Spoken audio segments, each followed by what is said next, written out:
Welcome to MSP 1337. I'm your host, Chris Johnson, a show dedicated to cybersecurity challenges, solutions, a journey together, not alone.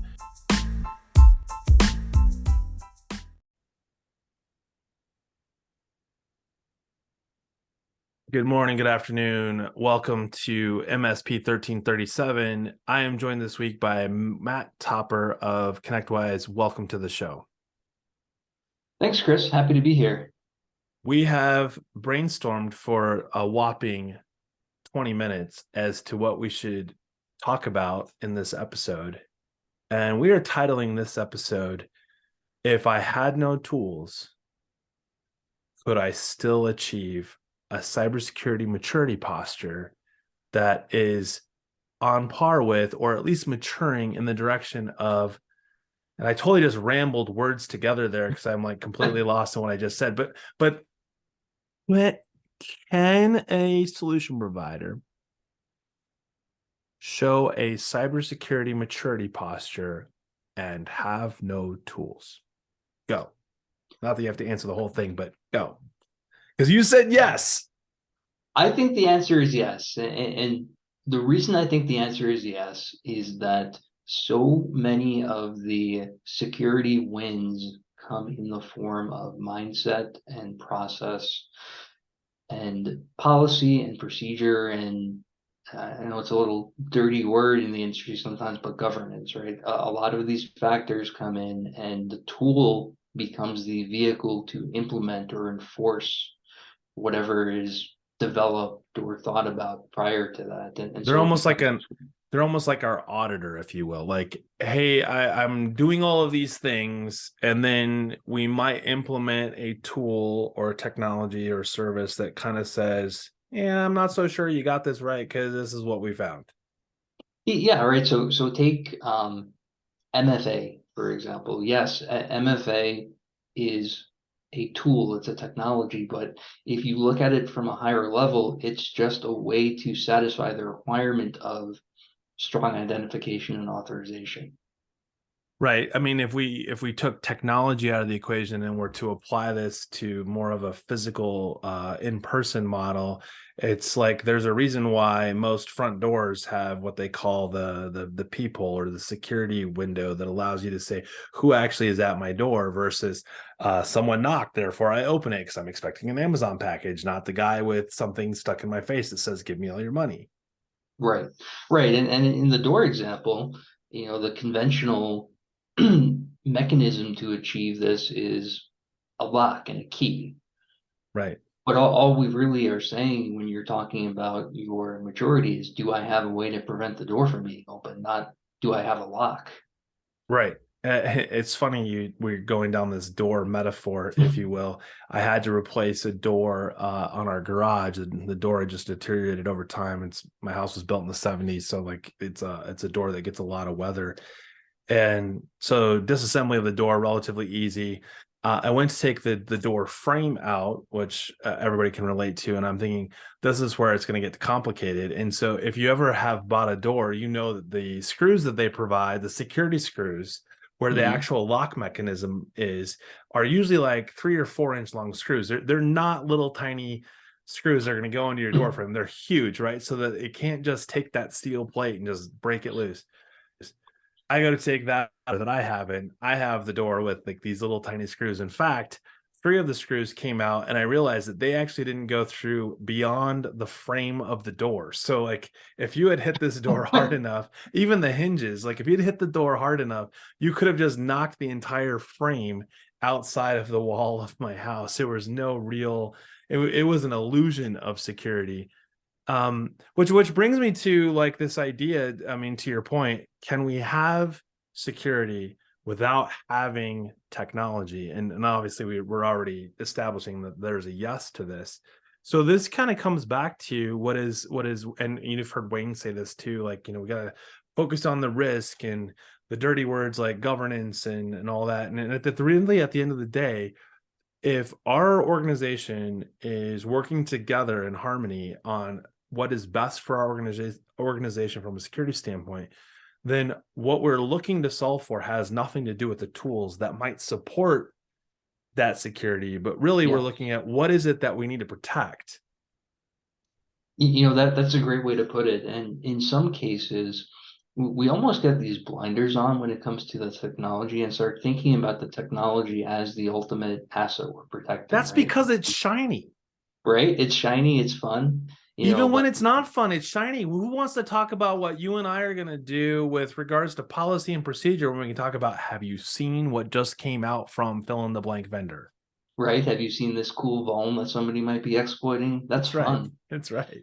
But if you start thinking about it at a slightly at higher level is almost the wrong term because it sounds like the technology is lower, but think about it in terms of business functions, right? That's what we're Sure. ultimately protecting. It's the ability to service a customer order or ship a product rather than the server or the application or what have you that enables doing that. And we as practitioners sometimes get so caught up in the, protect the server at all costs. And it helps sometimes to back away from that and think about at the end of the day, as a business, I need to continue to ship product and I need to continue to take orders. And what do I need in place to be able to do that? Um, Almost the operational efficiency or product output, productivity outcome that says our job in thinking through a security model isn't what can we do to prevent necessarily bad things from happening, but more of what are we doing to ensure that we continue to say ship product. Exactly, right? The bad things that happen if you start getting into threat modeling and comprehensive, risk assessment, you'll be sitting there for weeks coming up with every conceivable thing that could go wrong. And there's value in that, right? It's not that we're up here saying that it's a completely fruitless exercise. At some point, you do have to get down into the weeds of tech, but remembering that all of this is just a vehicle toward business outcomes helps to frame it in the right way to remember what you're protecting in the first place. Right, because at the end of the day, we're all trying to navigate and address what happens if there's an interruption to service. Like if we walk back in time before we started talking about ransomware and all these B word type scenarios, it was what happens if tornado rips through my building? What happens if I was sick that day and I'm the only one that knows how to put Mhm. stamps on envelopes? I mean, this doesn't even have to be about technology, right? Like, Exactly, right? It's think of it in terms of business resilience or business continuity. And for some reason, I don't want to say for some reason, but we tend to think of it in terms of technology continuity or technology resilience. And it's important, right? It's a factor in business continuity, but it's not the sure. same thing. Well, you said I get where you're going with that. I mean, we tend to say, someday technology will solve for this. And it's like someday the world will still shift and it will still be that we're at 65 to 70% of solving for. And it hasn't really moved the needle. It's just changed maybe the efficiencies or being able to solve with less resources, but the percentage of what's actually being addressed, I don't know that in our lifetimes we will see that significant of a change. I want to go back to what you said about and not trivializing it, looking at this from like the 100,000 foot level or the 10,000 foot level or being in the weeds. And I think that if we wander back to how this conversation started about can we solve for without technology? Well, if I am looking at this through the blades of grass or the trees or what appears to be a jungle, Mm. I cannot even remotely wrap my head around the overall organization as a whole and what it is that I'm actually thinking about protecting, right? So I want to go back and say at the 100,000 foot level, I can see essentially the footprint that is my organization, and I can see all of the touch points with our clients, with our vendors. I can see all of that. I think we don't have a good trajectory in the solution provider space where we're like, hey, today's Tuesday. Let's climb the tower to the 100,000 foot view and look at, are we still focused on protecting and ensuring that we are preventing the interruption of service to all of those things versus, to your point, I am in the weeds going, hey, my server's protected. Awesome. We haven't had a problem with server ever. And you're so focused on how well it's protected that you're not even looking at the fact that we don't close the door anymore. I mean, I think 100,000 foot level is a view that largely in the solution provider space is totally ignored. I would agree with that. And I think the way to start trying to incorporate that is to start tying technical objectives to business functions and objectives. So when you're thinking about your server and right, if you're doing a configuration or thinking about backup software or Sure. whatever, how does whatever change I'm about to make impact the ability to carry out the ultimate high level business function? And if when making that change or purchasing that product or whatever, the answer is it doesn't, or you don't know, then consider whether you're doing the right thing.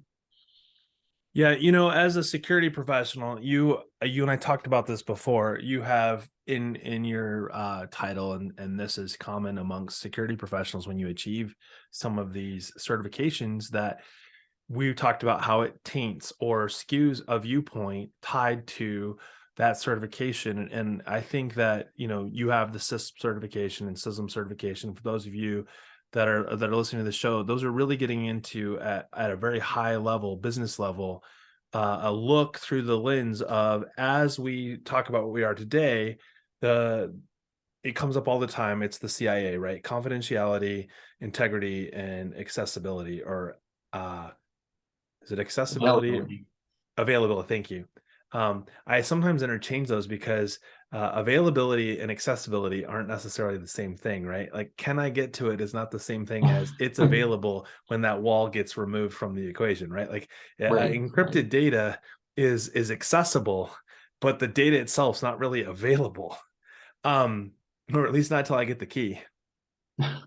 But I think that one of the pieces that I have learned over the years that makes the CIA so critical to this conversation, in fact, I'd even throw into the triangle, which is often not shown, is the look at the triangle through a different lens: people, process, technology, and then put data in the center. So now you have a triangle with a triangle inside it. That triangle that's inside is the confidentiality, integrity, and availability. So as you look to improve the posture of your organization, the question should, in my opinion, be asked all the time: will I maintain the triad in what I'm about to implement, and what could potentially be compromised in the idea behind my process procedure? Like, all of those things. Like, if I can't stay within the triangle, then I am failing. So if I encrypt it and now I can't decrypt it, fail, right? Like, Right, what right. is that what you're seeing? Like, I feel like I don't even know how to do this well in my current role. Like, I want to beat people hard over the brow and say, look, stop. The technology is a super important part of this process. But if you start there, you have no way of guaranteeing or even knowing if you are even on the right trajectory with what tool you've selected. So I have a two-part answer to this. One is with the triad, the unfortunate reality is that the C, confidentiality, is the cool and fun part, right? Right. It- Protecting things and Sure. security systems and tools are fun. And it's just that's the reality. But to your other point, to your larger point, is take the CIA triad and instead of applying it only to individual systems, apply it to functions, right? So going back to our I like example that. with shipping the product, what could disrupt CIA of shipping or of taking an order? And one of those things is the server going down. One of those things might be the building or warehouse burning down. And think of it from that perspective. So, like, In you mean think addition, about it without technology being in the equation, like the right, whole premise of this episode? right. Yeah, there's Okay, more so to it part two. than What's part two, or was that part two? that was part two. Part one is Got it. just is that we've kind of one that C is too cool, and two that the A availability kind of just drops out of the triangle in a lot of cases. It's the forgotten part of CIA, or it's Well, thought of only as backups. got it. And so to your point, we also are saying that to do the triad, we're using technology to solve for it, right? Regardless of how people, process, procedure fit into that, we emphasize and get lost in the weeds on, I bought this MDM or this EDR or XDR, and I love the acronyms because it's fun to just go and digress down the rabbit Question hole of, mark DR. yeah, right. On both sides of the acronym, right? Like at the front and at the, it is no longer even in English. We put an upside down question mark to really get our point across. Um, this is an interesting segue to, like we're, I think we've kind of, it's like the tipping point. Like we have spent 15 minutes literally talking about how to solve for what is all about protecting data, protecting information. What is it that we need to do in our process, in our function, in order to do that well? Which kind of lends us to, okay, like let's incorporate now the evaluation of tools and technologies. So we are in agreement 100% that an organization can improve their posture in the cybersecurity space and do well, but like heaven help us all if that's like ends up being how we end up living, knowing full well that technology probably can solve for a 65% of our overall cybersecurity posture is in fact solved probably by technology. That's a reasonable assumption based on this is 2023, not 2001 when Yeah. we struggled with operating systems functioning, let alone being able to secure them. You hear this from time to time. The solution provider says, "Oh yeah, that's production servers. We don't put antivirus on them. We only patch them annually, and if you so happen to turn that server off, it will not turn back on." You're like, "Awesome!" Like this is 2023. Let's hope that's not the case. Yeah, those days are Um, gone, yeah. What server hopefully. system are you supporting with your client? Please don't tell me it's healthcare, because yeah, I digress. But now when we're talking about the technology side of this, I think this goes back to, we talked about a couple things here, climbing the tower and seeing that 100,000 foot view. We talked about the triad and thinking about not just the information flow, but like the fact that this is also about availability and not just technology. So as we shift gears and go, okay, the blindfold is off, let's also incorporate technology into this mindset of cybersecurity maturity.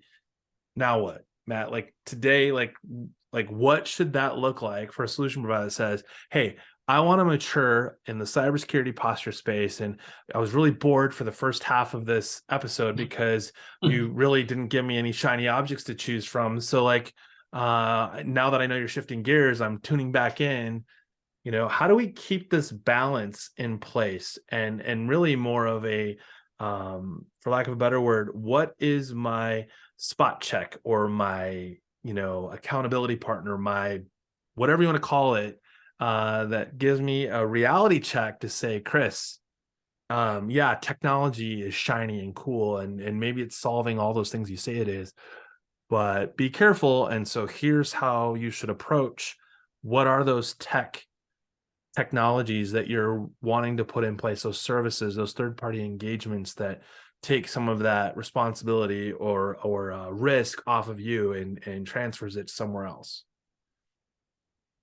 So I think we mentioned it in that if we take the idea of the triad and apply it to cascading dependencies, you start to get a picture of what it makes sense to protect and how to do it, right? So we've been using the somewhat trivial example of shipping product or taking orders.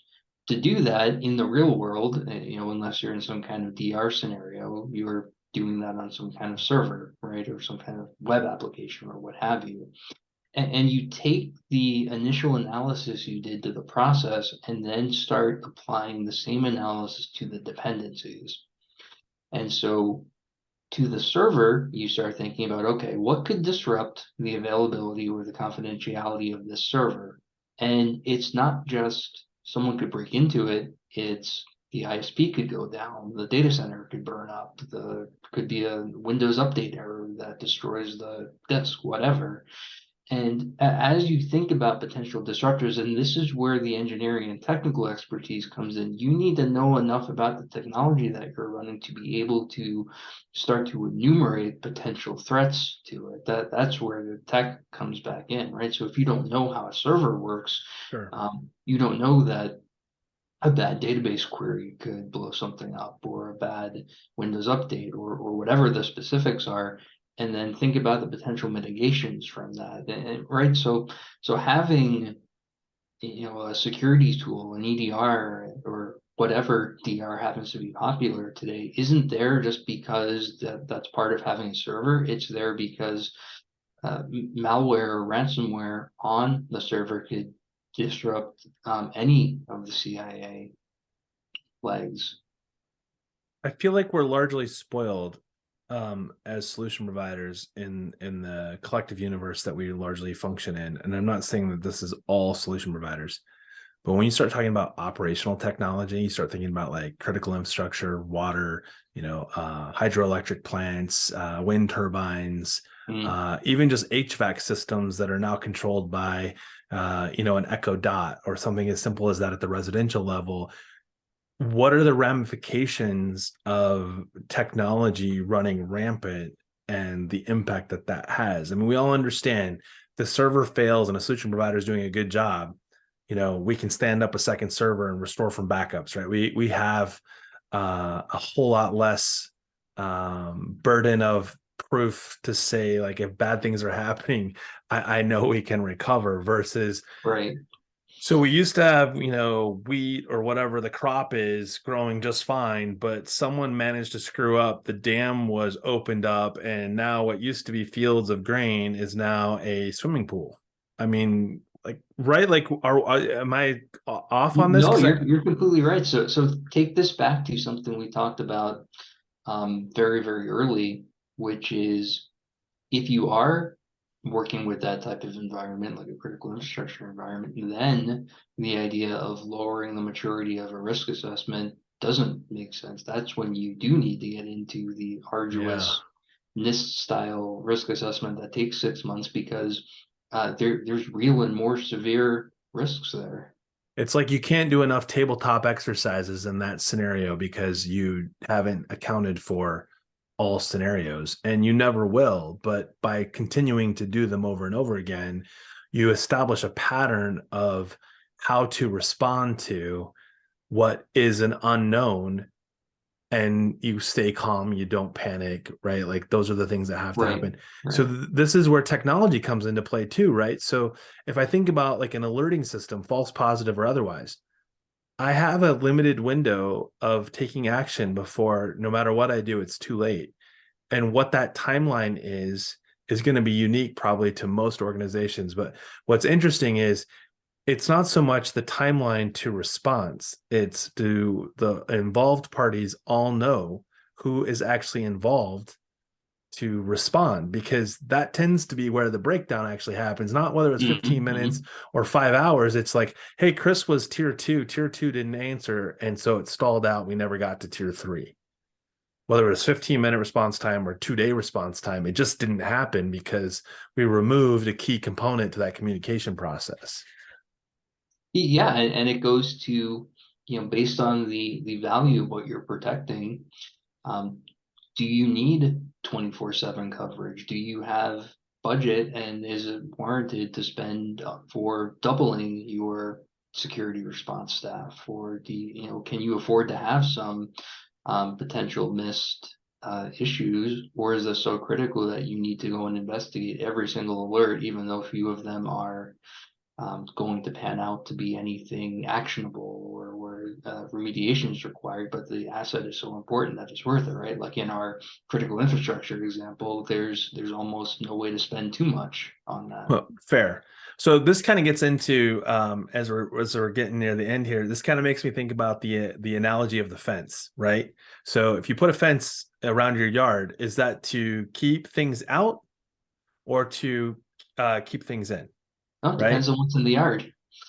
Also true, but for an outside observer who has no idea why the fence was built, has no way of knowing, which one is true, right? So and it could be both, right? Like it could be, oh, Yeah, like we got to keep X in, but we're also keeping X out. So like this fence is serving dual purposes. This is a great fence, right? Like you think about like an electric fence that you can obviously see through, or an invisible fence, like that's a whole different can of worms, right? We can know that that is created so that whatever animal that you happen to have as a pet, social emotional right, pet, whatever it right. might be, service animal, that, an alligator, those work great with electric fences. But along those lines, right? Like, so this is a perfect example of what is the goal that you're solving for, because as you said, if the data that we're protecting isn't all created equal, then the cost associated with protecting that data is also not created equal, which means that when we get those excuses that says, I'm going to go with the insurance, not the firewall because I can't afford the firewall, it's like, well, what are you trying to build? A fence to encompass your entire yard, or a fence to encompass maybe one small thing like the utility box that controls the electrical grid for the entire neighborhood? Like that probably needs to be fenced in or at least locked, versus I've put a fence around my yard and or a fence around the entire neighborhood. We all know if you're buying panels at Lowe's for your fence, those get expensive real fast. And if you only needed 4 panels to protect the electrical box Right, right. versus 400 panels to go around the entire neighborhood, you can see real. And I understand, like my analogy just went way too big for what we're talking about. But the point is, like, the cost associated with putting fence panels up to encompass the utility or electrical box, that real quickly is something that an organization can think through, right? Like, I need cameras on my house. Well, what do I need cameras for? If someone's breaking into my house, what are the prime target locations that they're going to use? Front door, other door. Like, doors are really convenient for the threat actors, right? If they know it's a door, they're going to try it. Then maybe windows, right? Like, so start with where you have money, right? So like if you only have enough money for, say, 2 cameras, I probably wouldn't randomly pick 2 windows to put cameras on, right? Like, Hmm. and I Hmm. think that's to your point, right? Like, stop trying to solve for everything and take a time out and start thinking through, like, what are we actually solving for? Does it even need technology to fully satisfy what we're trying to protect? Yeah, what are you protecting and what are you protecting against? I don't remember where I said it, but it was I made the analogy that we're protecting against increasingly complex and unlikely scenarios in some cases. And Sure. if you start thinking about impact and likelihood, it really doesn't make sense to unless maybe you're in the position where you've covered literally everything else to start getting into these crazy complex scenarios you come up with and saying, I need to spend money to protect against that when the door is wide open or Yeah. some other lower hanging fruit. And when it comes to insurance, right, the question is, um, what is significant enough to warrant making a claim and then Sure. having the premiums quadruple right afterwards, Right. right? We It, had it only this. works the first time. Right. So this morning we had a conversation. We were talking about, have you ever gotten the email from some white hat hacker who says, "Hey, I noticed that there's a vulnerability on your website. And this is the vulnerability. Hey, I would love a donation, for my kindness to tell you that this is vulnerable." And it's not necessarily that they're wrong, but it raises the question, like, okay, but my website, what would happen if it was offline? If there's not a lot there, I mean, like, is there reputation management that I need to be concerned about? Because if there's not, the effort to go and fix that's probably not very high. And I think what we're trying to solve for today is like, look, everybody who's listening to this, we all have plenty of technology stacks that we're trying to Mhm. juggle all the time. Is that where that energy needs to be spent as we think through governance, risk, compliance, and the people part of this, right? People, process, procedure, right? People, process. I mean, you can say people, process, product, whatever. Yeah. People, process, technology. So don't use the three, anyways, I digress. But to your point, and kind of what we've been kind of the theme of this is technology is important. it eliminates a lot of the people part for a large percentage of what security needs to be within your organization and improve your maturity. But the 35% that it doesn't solve for is far more critical and has a lot more dollars. The dollar signs are much lower when that 35% is addressed well, because as you move into the technology, now you're protecting for what's important, not protecting just because you have the tool. Yeah, right. So thinking about the relative importance of the assets you're protecting, a great example is if you're an MSP and your website is compromised, that's bad. But if your RMN gets compromised, that's catastrophic. And if you think about, not all assets and not all data and not all systems are created equal. And it is certainly worth it if you haven't, as an MSP, gone through some kind of criticality assessment to figure out where your buckets are, what's most important, right? Some are completely obvious, right? The website versus RMM comparison, but others take some real decisions. And when you're faced with the where can I spend my security budget, it's good to know that ahead of time. Right, because licensing is not free in most cases. So if it's not a critical asset, does it also need that same level of layered security protections on it? Yeah, or your policies might be different, right? You might have a policy Absolutely. that says uh, level medium or above criticality has to have SSO, and if it's a low one, you might be able to make a compliance exception. It'll depend on the circumstances, but think that through. And SSO is a great example in that um, you might decide we don't need to pay the SSO tax on this application because it's some internal employee bonus system thing or something, right? If it gets compromised, not super critical. Um, Sure. this other one, yes, we do need to pay it, even if it costs twice as much. Well, this now gets into all of our clients are uniquely snowflakes, right? So you have the similar situation that you have to account for as well. So you may also find that a compensating control achieves the same level of security because you've air gapped or you've siloed or any number of things. And I think that's important too, because Mhm. again, we're not all CISP certified thinking of like, hey, if I have 5,000 employees and I have an unlimited budget and security is paramount and then yeah, that's a whole different model, and we have leverage to negotiate prices down, etc. Versus I'm the three-man shop. I have a client that has 20 workstations, and the reality is only 5 of them are critical. So can Right. they be separated out? Can they put on a separate VLAN? Whatever it might be. I don't think we do enough in that regard because it's complicated, right? Like MSPs have better things to do with their time than try to like figure out how to get the scalpel out and save money both for their clients and themselves. When if you can keep your margins the same and get all your clients to buy the entire stack, you're back to painting with that really large roller. And as long as you can keep the paint, maintain the paint volume and cover the wall, I mean, why not?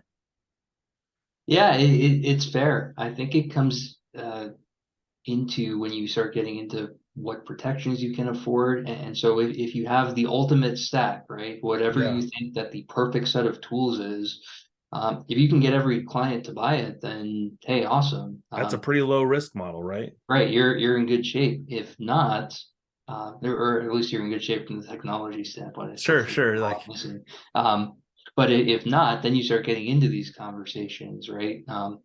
What set of things you client do you really need to protect, right? Like your right. ERP system And is we just should going to be be the having most those funded. conversations regardless of how big of a roller we might be able to get away with using, right? Because if something does happen, technology aside, our policy process procedures not dialed in well enough, then what? Right? Like, because just because we've solved for everything on the technology front still doesn't solve for the people process, that part that's so easily ignored, avoided at all costs. And we know this from a documentation standpoint. Products like IT Glue wouldn't exist if MSPs were Mm-hmm. like, hey, we're amazing at documentation. I always use the Times New Roman. I do bolded for my headers. Like, that's not the reality, right? Like, I'm just waiting for the next vendor to roll out, hey, we've got AI. documentation, and by leveraging Chat GPT, you wouldn't believe what we've come up with. And you don't even have to get up in the morning and go to work, because now it's handling all of that process too, right? Like, I mean, every MSP we'd have MSPs just coming out of the woodwork, right? So Um, Go ahead. it goes back to the conversation we were having before with the A part of the triad being less interesting in some Yep. cases. In that if you're having that type of criticality assessment, it's not just for confidentiality, right? And so if Yeah. you're getting your clients to think about, let's say my building burned down or all of my systems Yeah. are offline, what is most critical to bring back upline first? And think about that before the disaster strikes. Sure. So we are running out of time and almost out of time. So I'll take a second to say, hey, if you're not planning to attend, too bad for you. But in a week, we will be at CCF in Chicago. Starts March 14. And one of the things that's being announced is the new CompTIA Cybersecurity Trust Mark, which within its controls and safeguards kind of gets into a lot of what we're talking about. In fact, the first domain that we encourage solution providers to look at is governance and leadership, which kind of goes hand in hand with today's conversation. The other piece that I'll share for those of you that are thinking about attending, former colleague and coworker of Matt Topper is Matt Lee, who's now with Pax 8. He and I are going to go tit for tat and duke it out at a tabletop exercise or fireside chat that says he's right and Chris is wrong. So we already know that Matt will probably win out on that, but he is approaching the yellow brick road model. I am saying it's the chutes and ladder model. I will leave it at that. And I hope to see you all next week. Matt Topper, thank you so much today for taking time out of your busy schedule to be on MSP 1337. For the rest of you, thanks and have a great week.